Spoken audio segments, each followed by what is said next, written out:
What if I told you the most famous idea in philosophy is actually wrong? I think, therefore I am. Sounds simple, undeniable, even profound.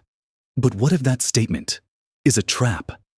A trap that has fooled millions of people, including the brightest minds in history. Most people never question logic, because they never realize logic itself might be the biggest circle in human history. And if that's true, then everything we call truth might be built on nothing at all.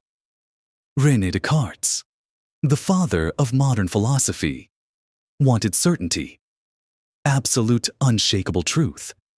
So he doubted everything.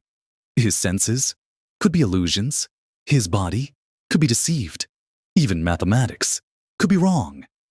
And then he found the one thing he couldn't doubt: thinking. I think, therefore I am.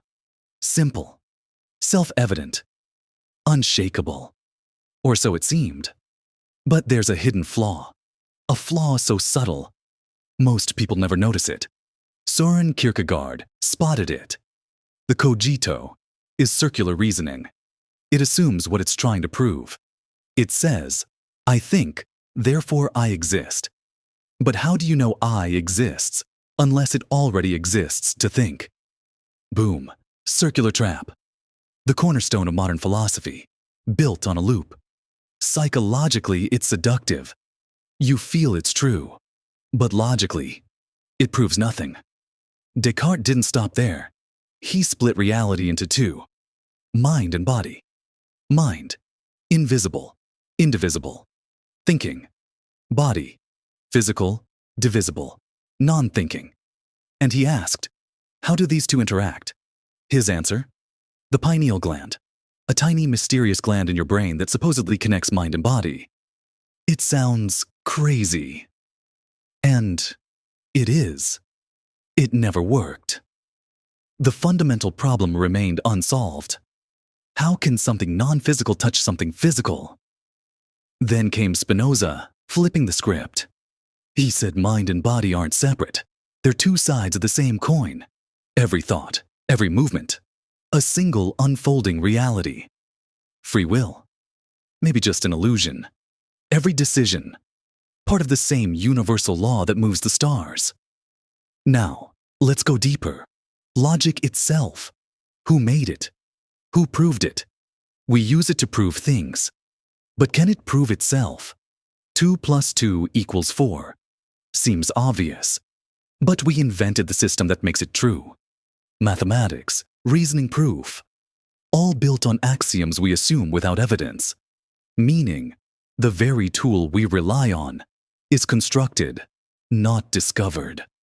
And if axioms are assumptions, then everything derived from them is fragile. Every philosophical system, every scientific theory, rests on a foundation that could be human-made illusion.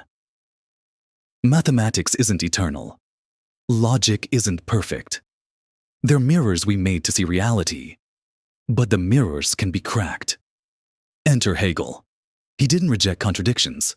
He embraced them. Thesis, antithesis, synthesis. Mind exists. Body exists. Their conflict creates a higher truth. Not dualism, not materialism, but a dynamic, unfolding reality in constant motion. The mind-body problem isn't a problem. It's a clue. A clue that the frameworks we use to think might themselves be outdated. Reality isn't neat. It's messy. It's paradoxical. And the paradox is the key to understanding it. Modern thinkers took it further. Husserl. Consciousness isn't separate from the world. It actively shapes it. Wittgenstein. Words and logic don't have abstract meaning. They only exist in the games we play with them. Foucault. Knowledge isn't neutral. Logic is power. What counts as truth is controlled by those with influence. Logic isn't universal. It's contextual, constructed, often invisible, but everywhere. We trust it blindly, without ever asking, why? And who decided? The real shocker? If logic itself is flexible, can we ever truly claim certainty? Or are we navigating life with a map we invented, thinking it's the territory? So, next time you hear, I think, therefore I am, pause. Remember, the most famous idea in philosophy might be a beautifully dressed illusion, a trap built by our own minds to make sense of a universe that refuses to be simple.